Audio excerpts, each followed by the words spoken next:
ยาลงนั้นซึ่งเราต้องทักขาดชีวิตชีวิตเย่อารมณ์นามโรว่าเดซันส์นั้นงามค่ะงาสังนาวชิงมเรสังเดซมลัมบันลี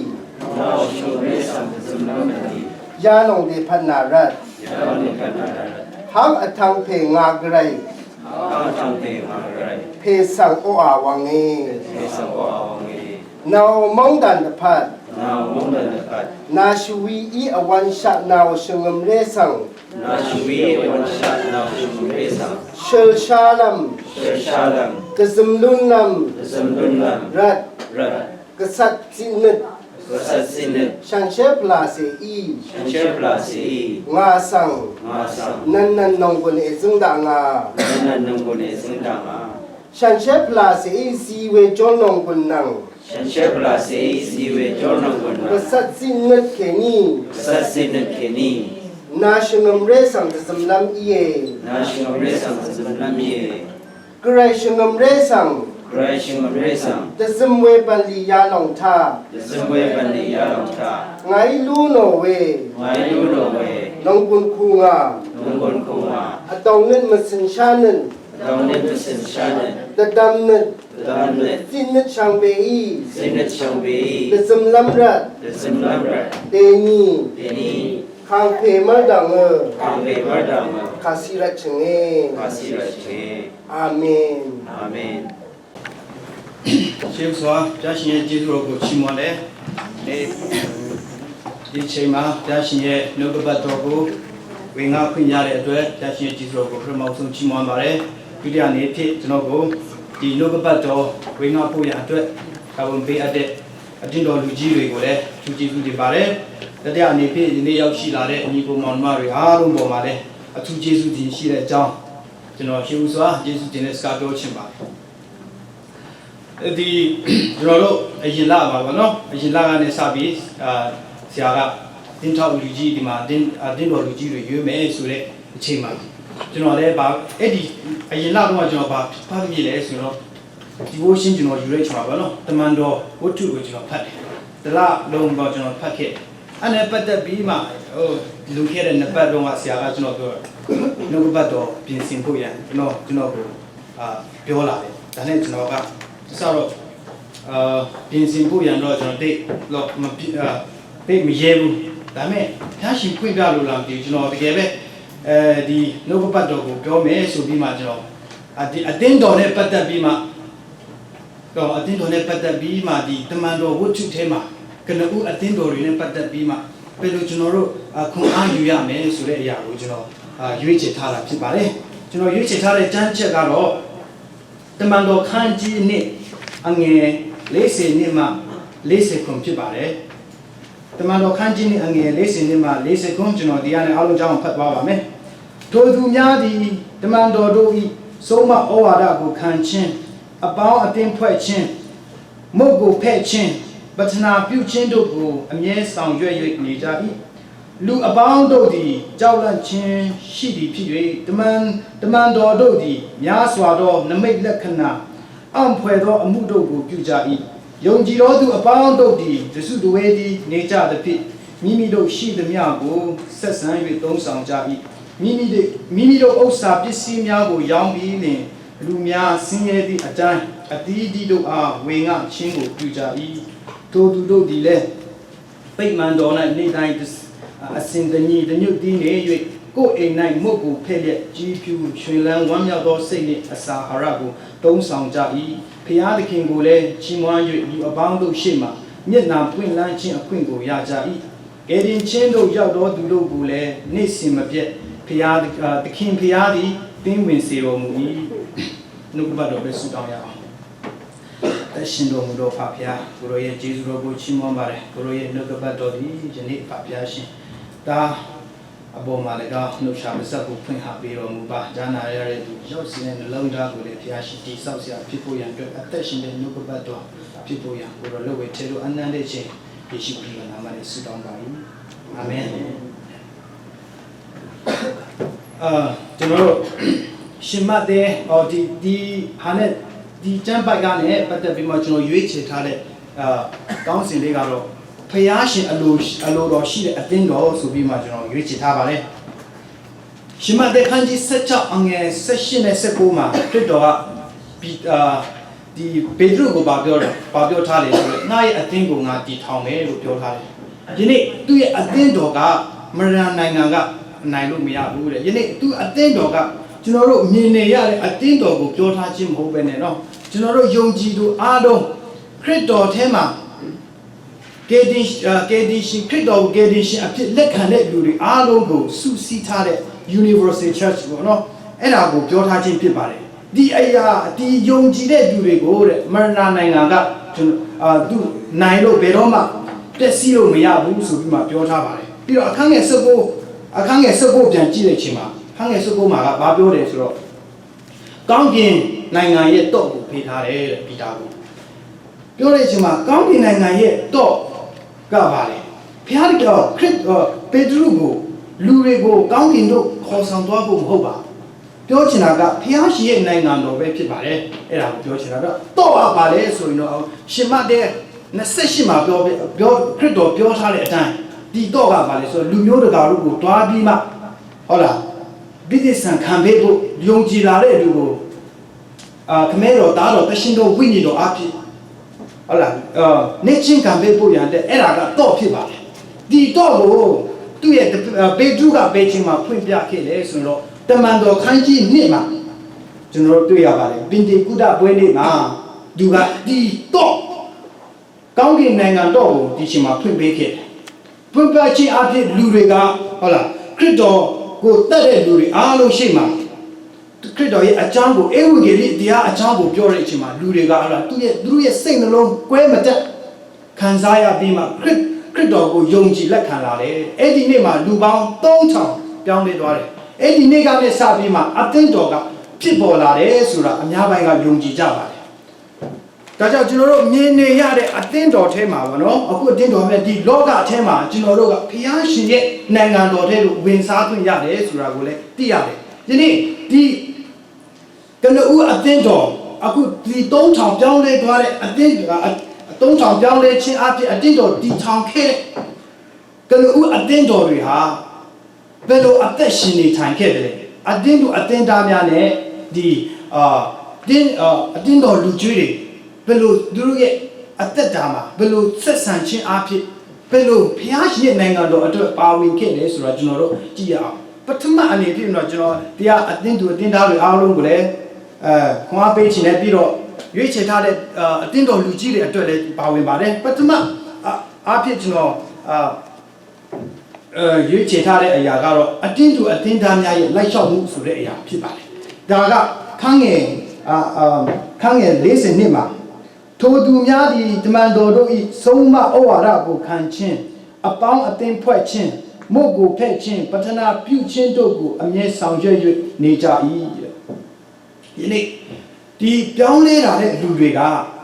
သူတို့အသင်းတော်ထဲမှာဘယ်လိုနေထိုင်ခဲ့လဲဆိုတာကျွန်တော်တို့ကြည့်အောင်ပထမအဖြစ်သူတို့ကမကြည့်ဆုံးမဩဝါဒကိုခံခြင်းတမန်တော်တို့ရဲ့ဆုံးမဩဝါဒကိုခံခြင်းယနေ့ဒီအသင်းတော်ထဲမှာအသင်းသားများကနော်တမန်တော်တွေရဲ့ဆုံးမဩဝါဒကိုအမြင့်တစေခံယူခဲ့တယ်ဆိုတာကျွန်တော်သိရတယ်ဒါကိုကြည့်ခြင်းအပြင်နော်ဒီတမန်တော်တွေကဖယားရှင်ခန့်အပ်ပေးထားတဲ့သူတို့အတွက်ပြင်ဆင်ထားပေးတဲ့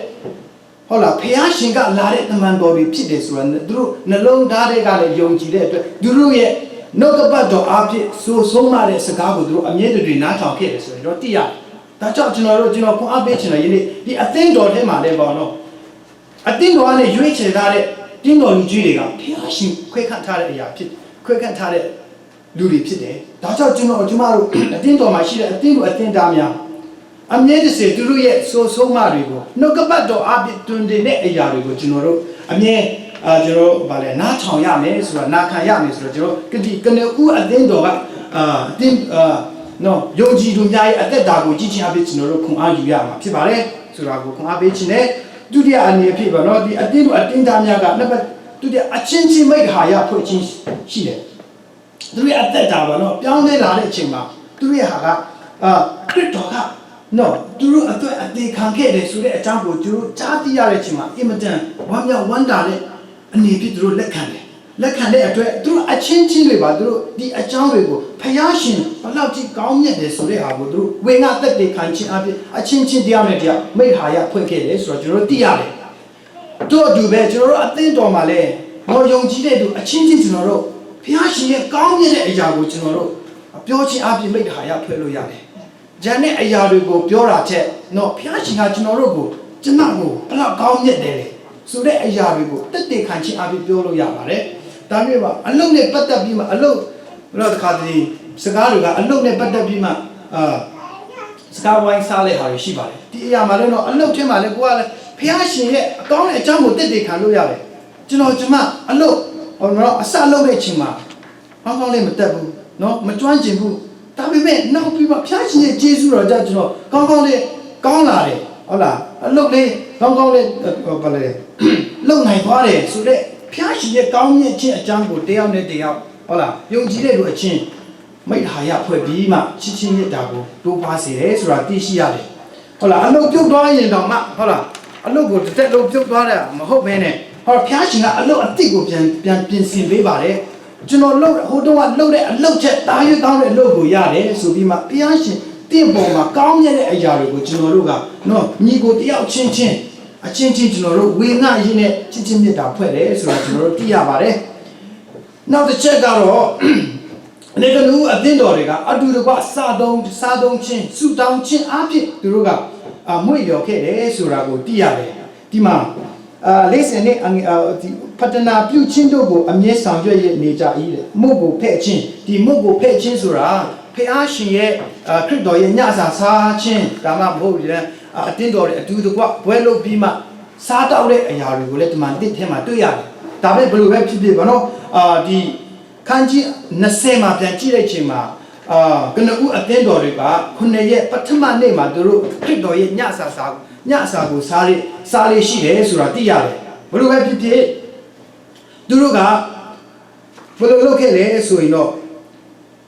့အတူတကွကိုရှိတဲ့အရာတွေအားလုံးကိုသူတို့စွန့်ကြဲပေးကမ်းခြင်းအဖြစ်သူတို့အတင်းသားများအချင်းချင်းသူတို့မိဂဟာယဖွဲ့ခဲ့တယ်ဆိုတာသိရတယ်ဒါပြင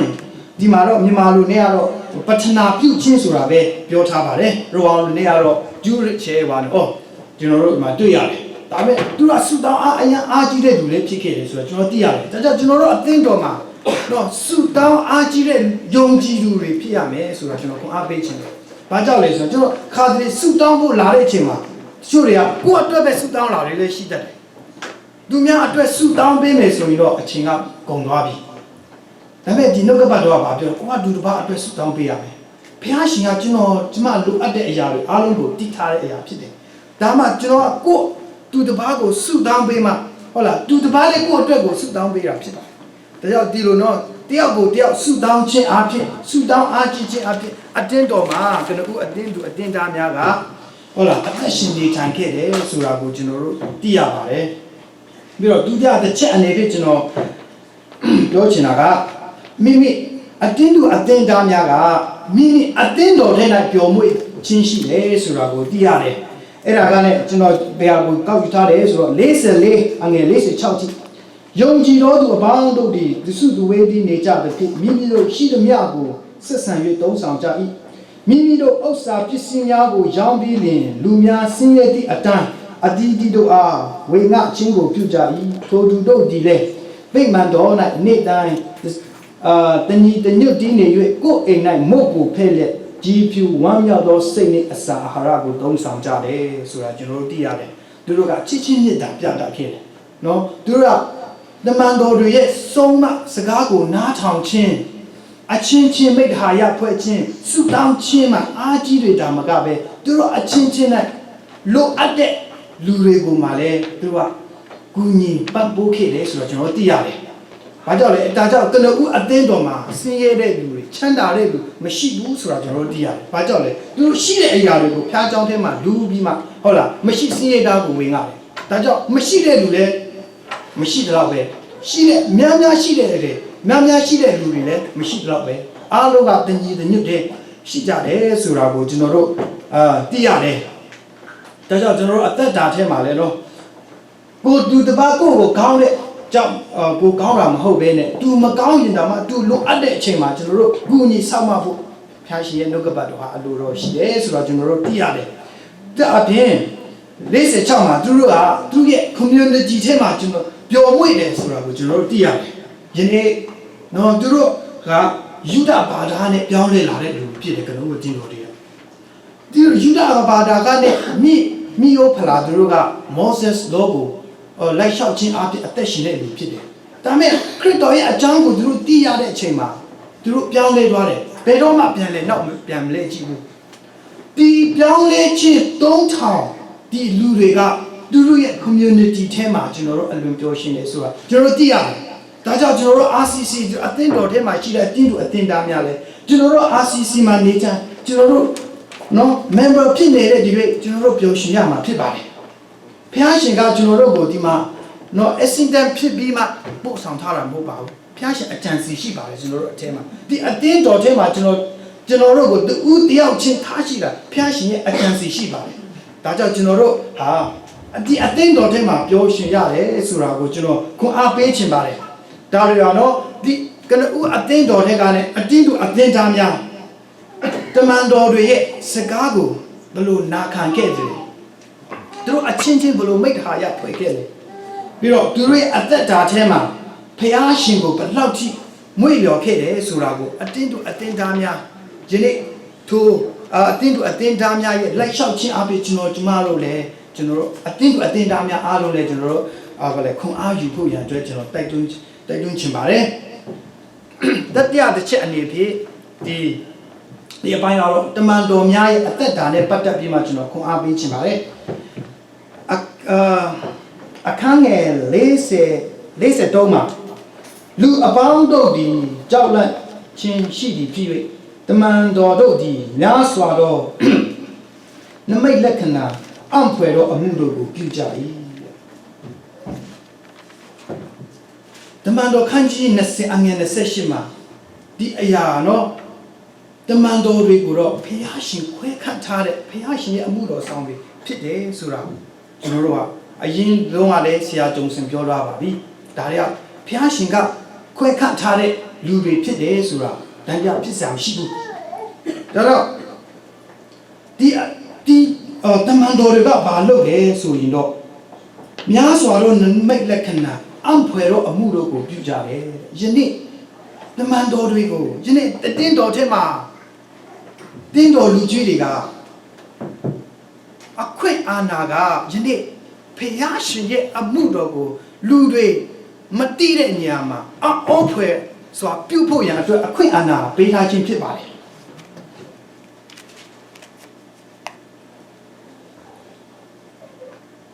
ပြီးတော့ဗာပြောထားတယ်တင်းထောက်လူကြီးတွေကတင်းတော်လူကြီးတွေကတိုးထင်းဖြစ်တယ်တိုးထင်းတွေကတင်းတော်လူကြီးတွေနော်တိုးတွေကဘာတူလဲတင်းတော်အတင်းသားတွေဖြစ်တယ်ဒါဆိုရင်တော့ကျွန်တော်ဒီမှာစဉ်းစားကြတစ်ခုဖြစ်တယ်တိုးထင်းတွေကတိုးတွေကိုဘယ်လိုထိန်းတယ်ဆိုတာကျွန်တော်တို့ကြည့်ရအောင်ငယ်တို့ကဒရိတ်ဆန်တွေကြက်တို့ဝက်တို့နွားတို့ကြောင်းခဲ့တဲ့လူရှိလားအမျိုးထောင်ပေးပါ这种中哪种နော်ဘလို့ကြောင်းရလဲကိုမွေးတဲ့ဒရိတ်ဆန်ဖျားတယ်နားတယ်ဆိုတာမြင်မှုကြမယ်နော်ကျွန်တော်ပြောချင်တာတိုးထိန်တွေကတိုးကြောင်းတဲ့အချိန်မှာနော်ဒရိတ်ဆန်ပဲပြတိုးထိန်တွေကဘယ်လိုလုပ်ရလဲကြက်ဖျားနေသလားကြက်နာကြတဲ့ကြက်တွေလည်းရှိတယ်ကျွန်တော်တို့ငွေတော့ကတော့ကျွန်တော်လည်းကြက်တွေကိုတော့မွေးခဲ့တယ်ကြက်နာကြတဲ့ကြက်ကဘယ်တော့မှအစာကျွေးတဲ့အချိန်မှာလာမစားဘူးသူ့ဟာသူကိုယ်နေတယ်သူ့ဟာသူနဲ့နေသူ့ဟာသူနေနေတာဒါကအမေဘယ်လိုဖြစ်လဲမသိဘူးရာခေါ်ကုန်နဲ့စားဖန်ကြီးတဲ့အမေရောกินလားကျွန်တော်ကိုယ်တိုင်ကပါစေးတိုက်တယ် ပြောချင်တဲ့တဘောကအသင်းတော်ထဲမှာအတင်းတို့အသင်းသားများနော်ဖြားတယ်နားတယ်ဖြစ်စီမှုပြဿနာတွေရှိလာလိမ့်မယ်ဒါကိုကျွန်တော်တို့အသင်းတော်လူကြီးများကိုယ်တိုင်သွားပြီးမှသူတို့ကိုမင်းမြန်ချင်းအဖြစ်ဒါပြဿနာရှိတယ်ဆိုတော့ကိုမင်းမြန်ချင်းအဖြစ်ဆူတောင်းပေးရမလားကျွန်တော်တို့တာဝန်ဖြစ်ပါတယ်ဒါကတင်းတော်လူကြီးတွေတာဝန်ဖြစ်ပါတယ်နာနေတဲ့တိုးကဘယ်တော့မှကိုယ်စီမှာလာပြီးမှလာပြောမှာမဟုတ်ပါအတင်းတော်ထဲမှာတိုးကိုပြုစုပါဆိုတော့အတင်းတော်ထဲမှာဘသူလာလဲမလာဘူးဆိုတော့စောက်ရှောက်ဖို့ဖြစ်ပါတယ်မလာရင်တော့ခင်ဗျားတို့ကိုယ်တိုင်ဟုတ်ပါသူ့အိမ်မှာမတွားနိုင်တဲ့တော့မတွားရင်တော့မှဖုန်းဆက်ပြီးမှကျွန်တော်တို့ကပြောသူရဲ့အကြောင်းကိုသိချင်းအဖြစ်ဟုတ်လားသူတို့ကိုပြုစုစောက်ရှောက်ရမှာဖြစ်ပါတယ်ဆိုတာကိုဒီနေ့ခွန်အားပေးခြင်းတယ်ပြီးတော့နောက်တစ်ချက်ကတော့အခွင့်အာဏာကိုဘယ်လိုအသုံးပြုခဲ့တယ်ဆိုတာကိုကြည့်ရအောင်ခရစ်တော်ကလောကထဲကိုကြွဆင်းလာတဲ့အချိန်မှာနော်သူကဘာပြောလဲခရစ်တော်ကလူသားတွေကိုသူကိုယ်တိုင်ဖန်ဆင်းတာပဲစကြဝဠာတစ်ခုလုံးကိုလည်းသူဖန်ဆင်းထားတာပဲလောကထဲမှာဆင်းကြွလာတဲ့အချိန်မှာသူကဘာပြောလဲကျွန်တော်ကစေခိုင်းဖို့လာတာမဟုတ်ဘူးတဲ့အစေခံဖို့လာတယ်ဆိုတာကိုသိရတယ်ပြီးတော့တိပေဒရုခန်းကြီးကအငယ်တုံးကိုကျွန်တော်ဖတ်ပြမယ်အငယ်တုံးမှာအတီးအုပ်တော်အတင်းတော်တို့ကိုအာနာထား၍အစိုးတရားပြုပြီးမဟုတ်ပဲသိုးတော်ဆုရှိမှဘုံတက်တယ်ကိုပြတော်မူဖြစ်ကြတော့ဒီနေ့ခါတူနော်ဘုရားရှင်ပေးတဲ့အာနာကလောကပေးတဲ့အာနာတွေနဲ့ခါတူဆန့်ကျင်ဘက်ဖြစ်တယ်လောကကပေးတဲ့အာနာကအစိုးတရားပြုဖို့အနိုင်အထက်ပြုဖို့ဟုတ်တယ်သူရဲ့အာနာကဘုရားရှင်ပေးတဲ့အာနာကမဟုတ်အစေခံဖို့အတွက်ဖြစ်တယ်ဆိုတာကိုကျွန်တော်ပြောချချင်တယ်။ဘာကြောင့်လဲဆိုတော့လောကဒီနေ့ဒီအမေရိကန်သမ္မတသူတို့ရွေးချယ်တဲ့အချိန်မှာကြည့်ပလားဒီအိုဘားမားတွေနဲ့သူ့ရဲ့ပြိုင်ဖက်တွေကနော်အနိုင်အထက်ရအောင်စကားနဲ့အပြန်လူကြတယ်။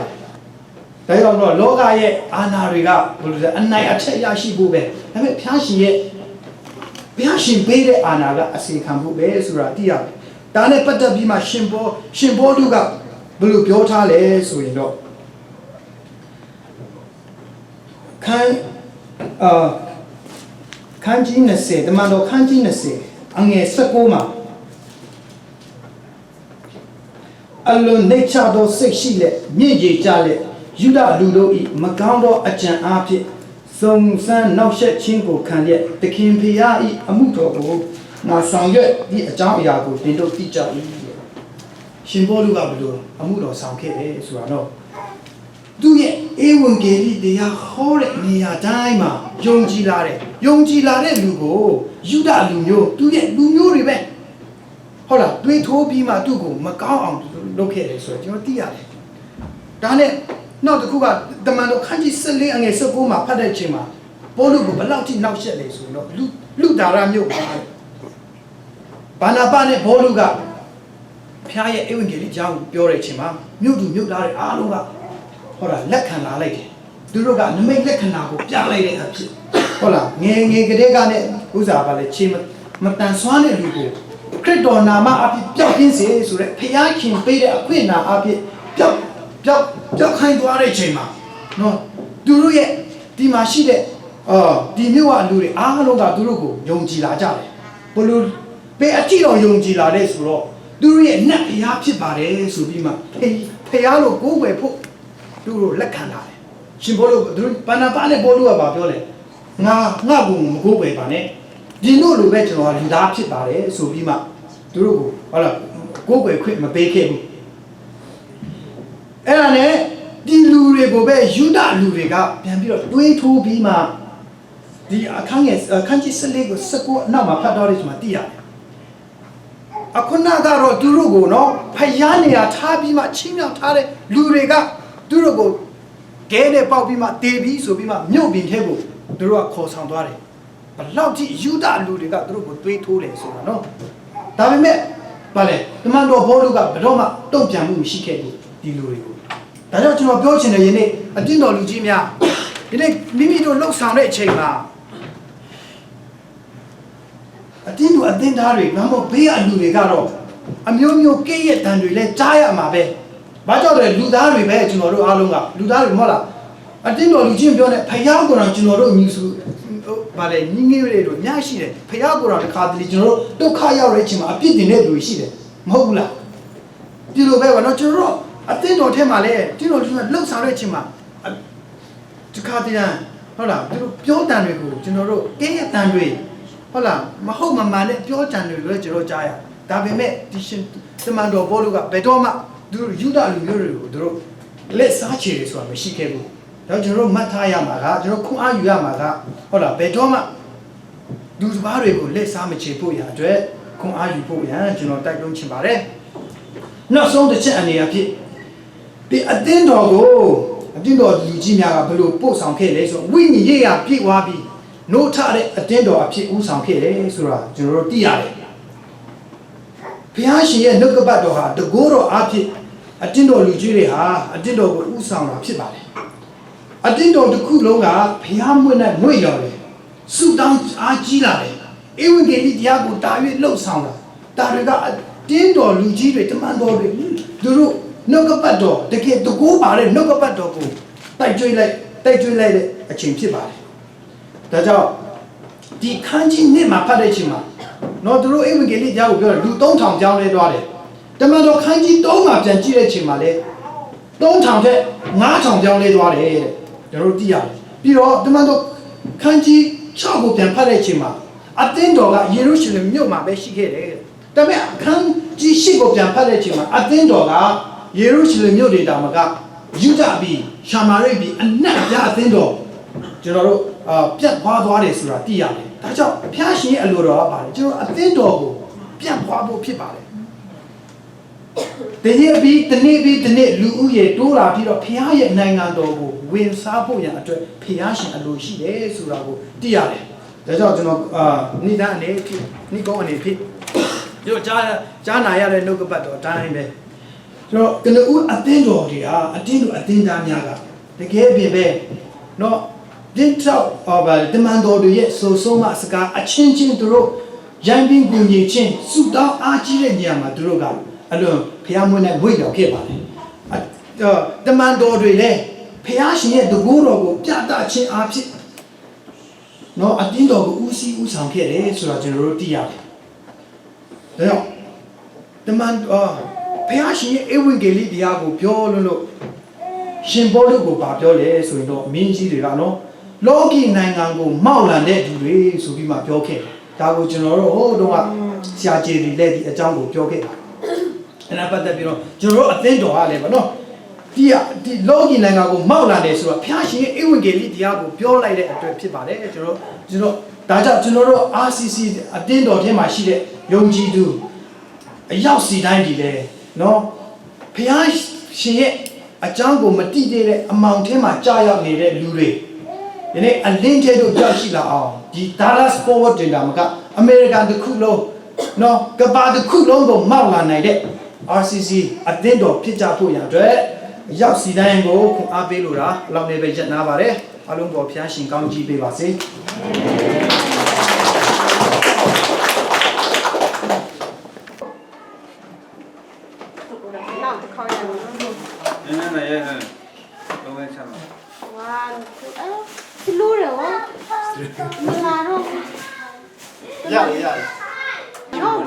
阿妹呢，我做年纪耶，阿妹呢，上东是米兰耶，阿妹呢，是阿妹那是年轻耶，阿妹呢，我做红蓝耶，阿妹呢，我当空胖耶，阿妹呢，他不胖子耶，阿妹呢，没一胖昂耶，阿妹呢。tình khang Abraham ye ya pena tekem pongsi ong ye ang temyang ipena